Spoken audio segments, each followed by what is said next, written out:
Good morning, students of class 8. Welcome to our English period. Today we are going to study the next poem named The Worm, written by Thomas Gisborne. It is a simple yet a thought-provoking poem. When we see other creatures, we feel blessed to be born as human beings. But should we consider other creatures as inferior or of less importance? Surely not. Some of us some of us love cats, dogs, cows, and other animals like camels and goats and sheep. We even have stories, movies, books to show that. But have we heard of anybody loving the worms? I bet not. There could be nobody. But the poet Thomas Gisborne is an exception. He proves us wrong through this poem, and let us see what ideas he has put forth to save or to protect the worms. So here we go. I'll read the entire poem first and then try to explain you the meaning stanza-wise. The Worm by Thomas Gisborne. Turn thy hasty foot aside, nor crush that helpless worm. The frame thy scornful looks deride, required a God to form. The common Lord of all that move, from whom thy being flowed, a portion of his boundless love on that poor worm bestowed. The sun, the moon, the stars he made to all his creatures free, and spreads over earth the grassy blade for worms as well as thee. Let them enjoy their little day, their lowly bliss received. Oh, do not lightly take away the life thou canst not give. Let us take a look at the difficult words and meanings to the right hand side of the poem. The first one is hasty, which means hurried and careless. The second is scornful, which means filled with hate. Deride, express hatred.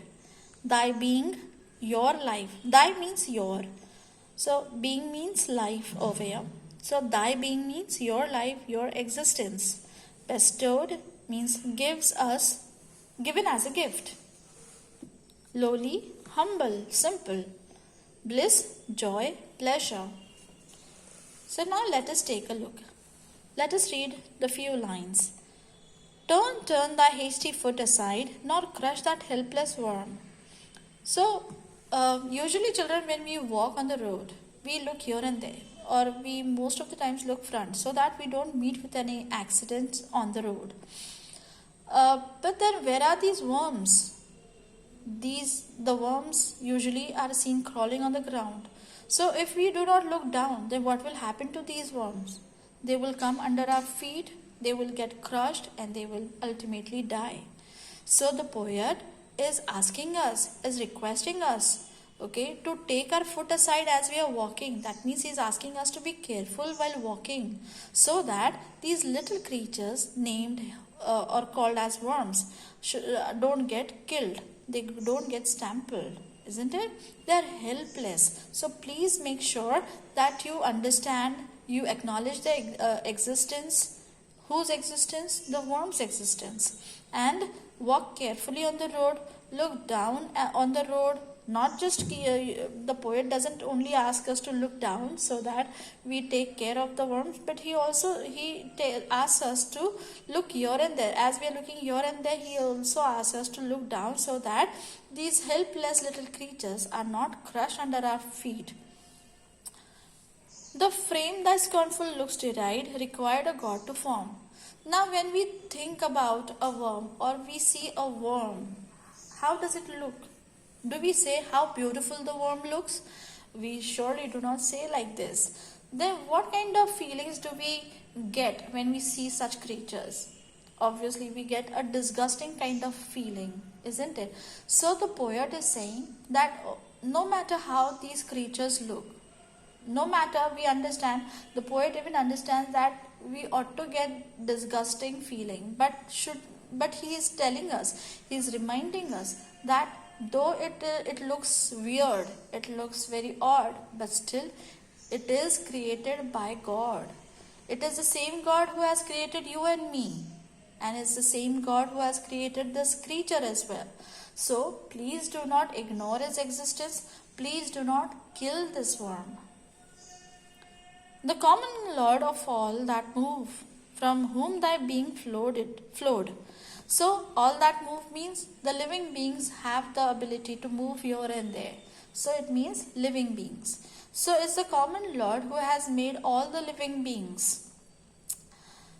A portion of his boundless love on that poor worm bestowed. So the Creator, that is God, has made the worm also.